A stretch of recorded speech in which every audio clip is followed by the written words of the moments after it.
Welcome everyone, I'm Spiro, thanks for tuning in. We've all heard the phrase, never let a good crisis go to waste, and I would say that applies even if the crisis is engineered. We've also heard the phrase, order out of chaos, which is a strategy that I believe we are seeing unfold before our eyes. Now, I'm sure that many of you are familiar with the Hegelian dialectic, which is problem, reaction, solution. If you have a goal of, let's say, global governance, you may not be able to just roll this out because you'll be met with resistance, and there may be little to no justification for this agenda. So you engineer a crisis, in this case, a global health pandemic, a scenario we have seen wargamed in documents such as the 2010 Rockefeller Lockstep document and Event 201, the tabletop exercise and simulation of a global coronavirus pandemic. That was sponsored by the World Economic Forum, Johns Hopkins, and the Bill and Melinda Gates Foundation, which took place last October. This crisis, which I believe to be engineered, produces a desired response, a controlled demolition of the global economy, wiping out the middle class, creating more dependency upon the government in the form of stimulus money and bailouts, which essentially equate to ownership.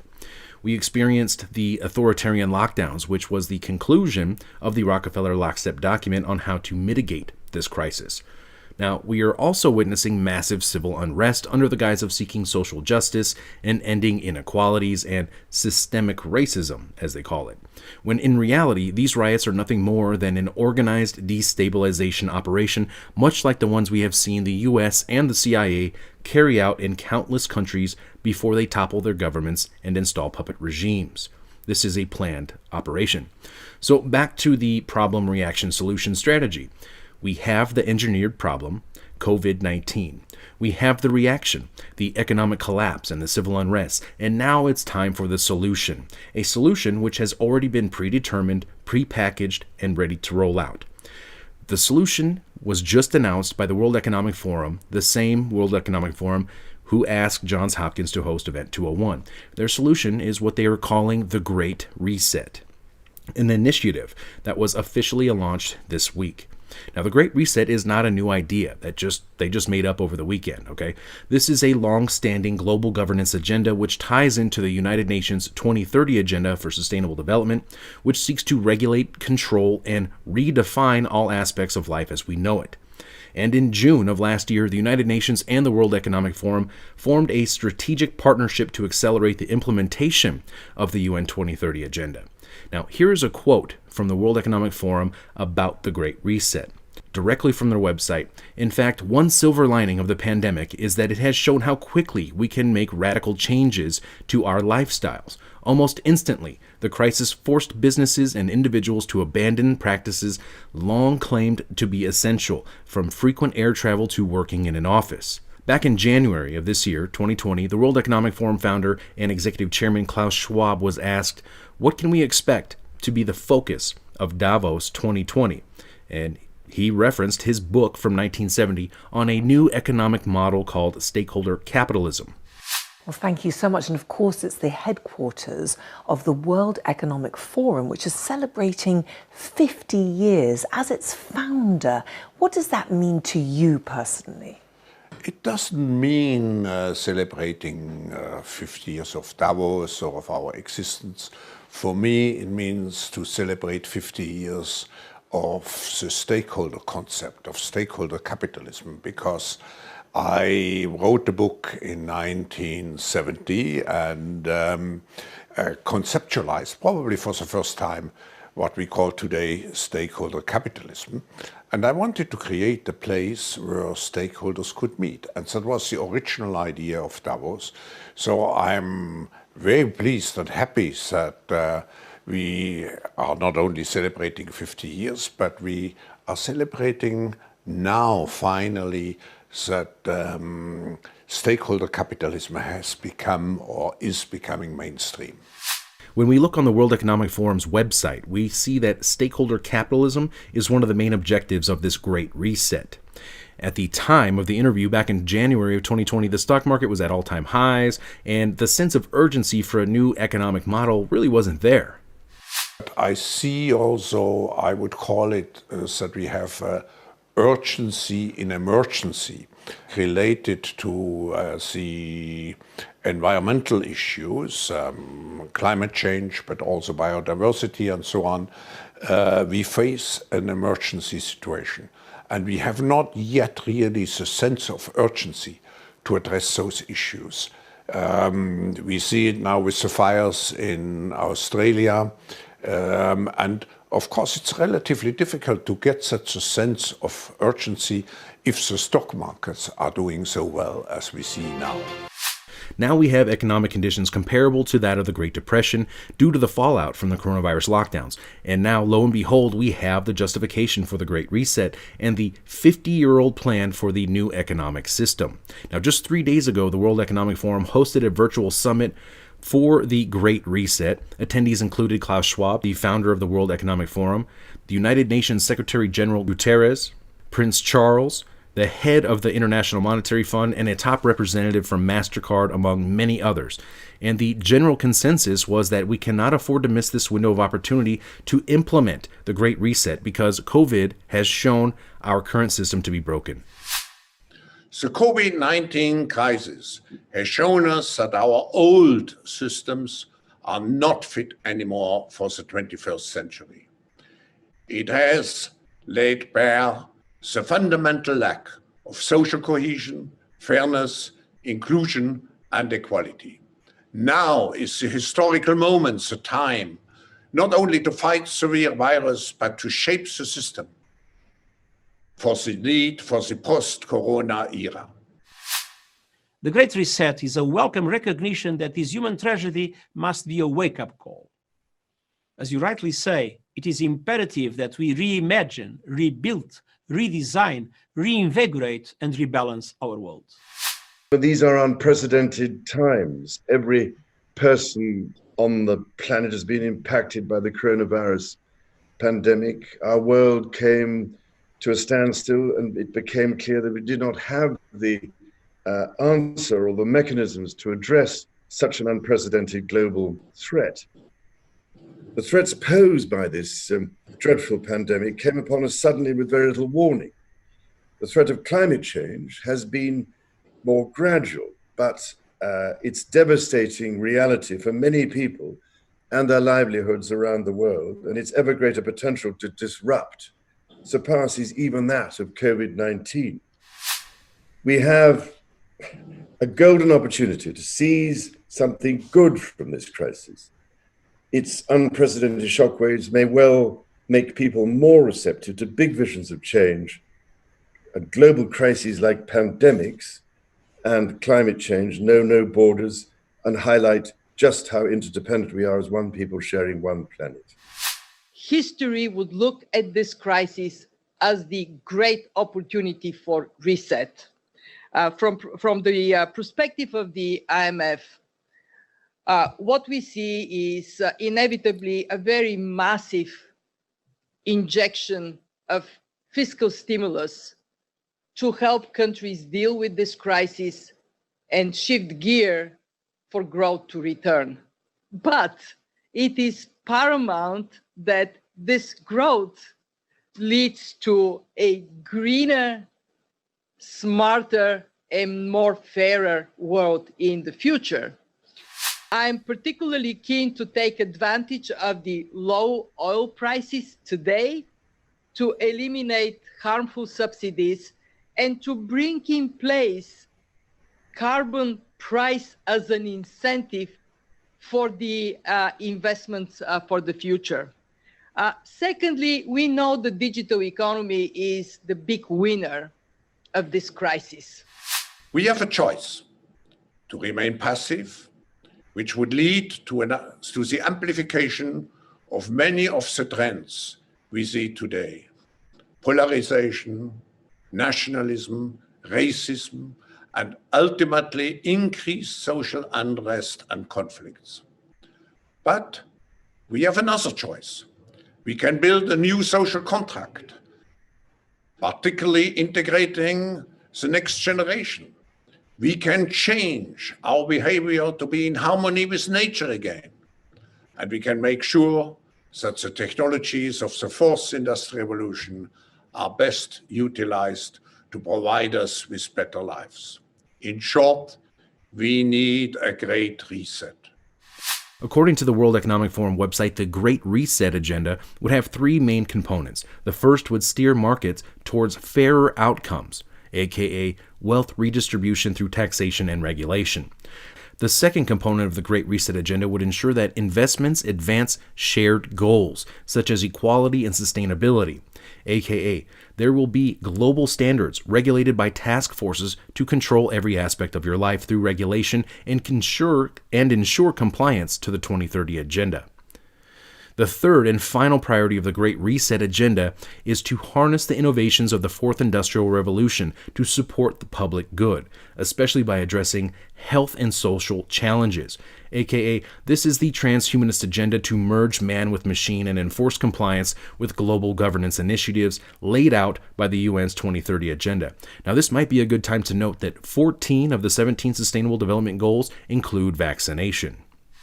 I'm not going to talk about mandatory policy and where I stand on that point. It may well come up later, kind of hoping it does in the questions, because then I'll share with you my rather one-sided opinion on that. So what could be a better return on investment, Rob? What could we invest our resources in if we're not going to tackle hesitancy? If hesitancy is not to blame, how are we going to deal with this in the future? Well, I would argue that now is the time when we need a shift in perspective. Immunization is a best buy. 14 of 17 SDGs are addressed through immunization. And when we talk about universal health coverage, we talk about primary health care, we talk about health security. Without immunization, there's none of that. I want to focus on the third aspect of the Great Reset, the implementation of the Fourth Industrial Revolution, which Schwab has also written a book about, and is a long-standing transhumanist agenda which seeks to merge man with machine and artificial intelligence, something that Elon Musk is already working on with his Neuralink project. Now, I'm going to play a series of clips from a World Economic Forum video published about 3 years ago talking about the Fourth Industrial Revolution. I will be commenting about these clips as we go.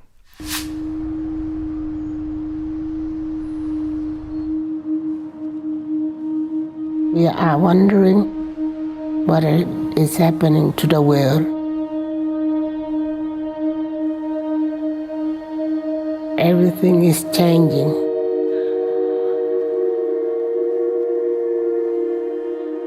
The very idea of human being some sort of natural concept is really going to change. Our bodies will be so high-tech we won't be able to really distinguish between what's natural and what's artificial. This is profound. She said the very idea of human beings being some sort of a natural concept is going to change, and that our bodies are going to be so high-tech we will not be able to distinguish between what's natural and what's artificial. This is the merger of man and machine. This is the transhumanist agenda. This is the World Economic Forum's official video from their own YouTube channel. Inside our own heads is the most complex arrangement of matter in the known universe. You might ask yourself, can we get to be superhumans?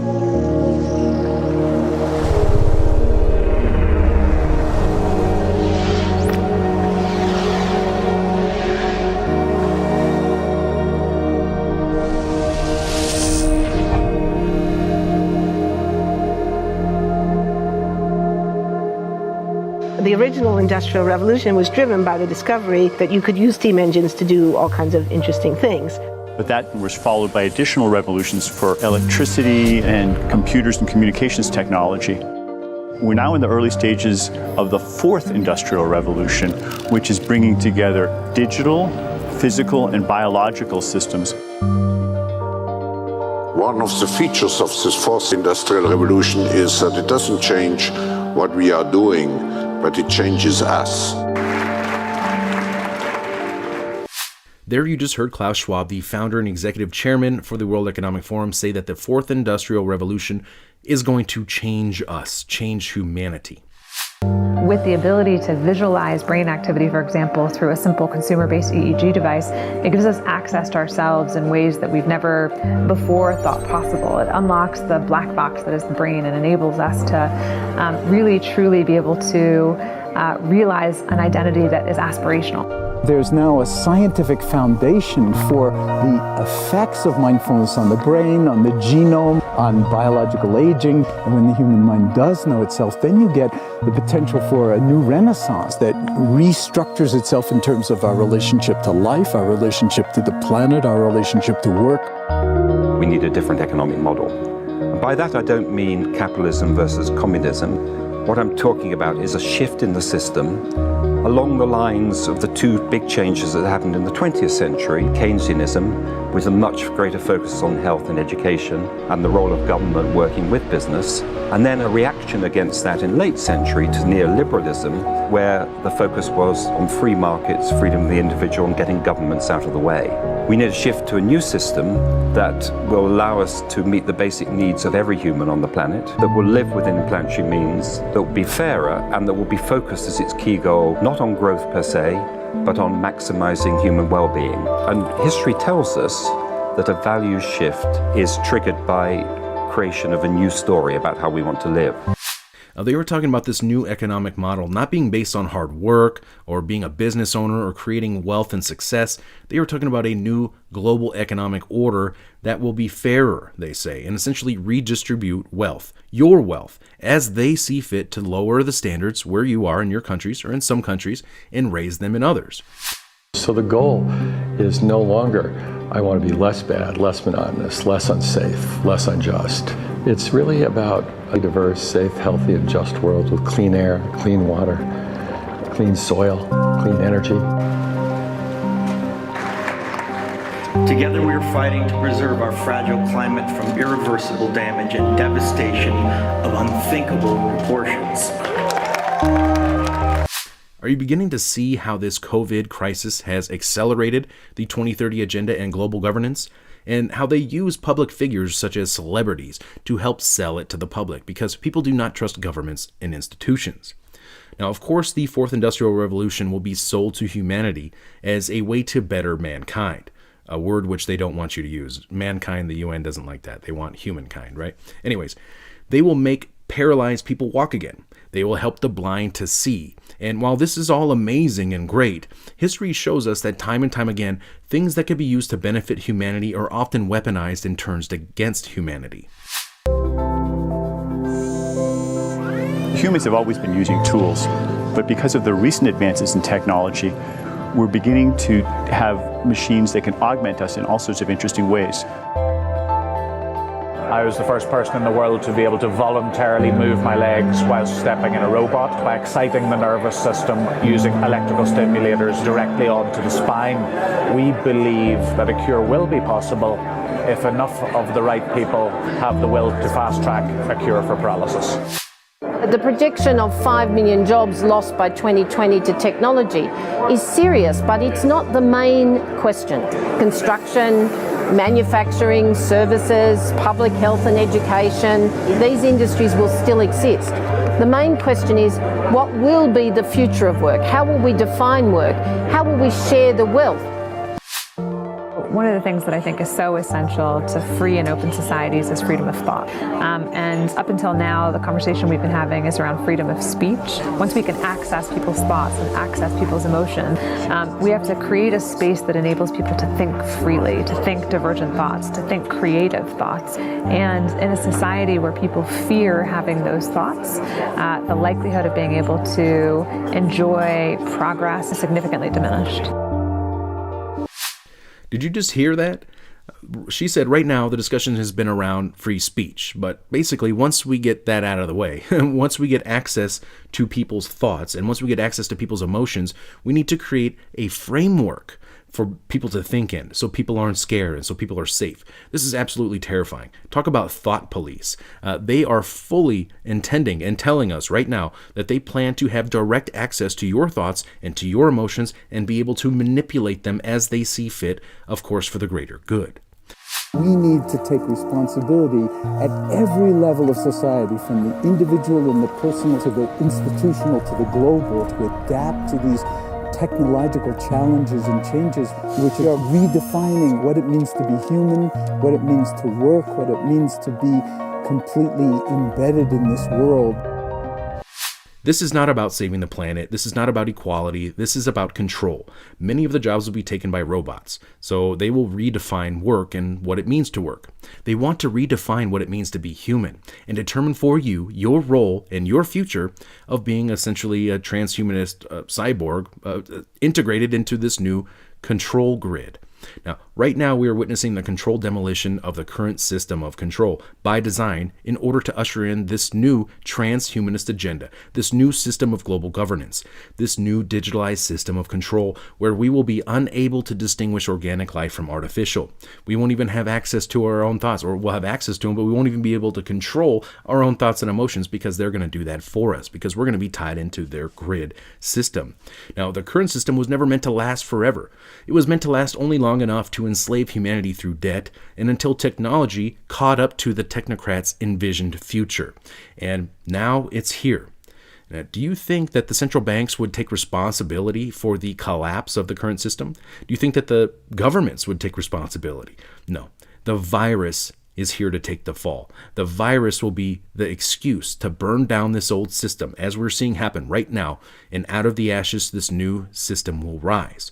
You think that it's just a coincidence that the central banks just so happen to have their new digitalized currencies ready to go? They've already been rebuilding the global infrastructure for years to facilitate this new digital financial system, this new digital financial system of control, which is about to be rolled out on all of us right now.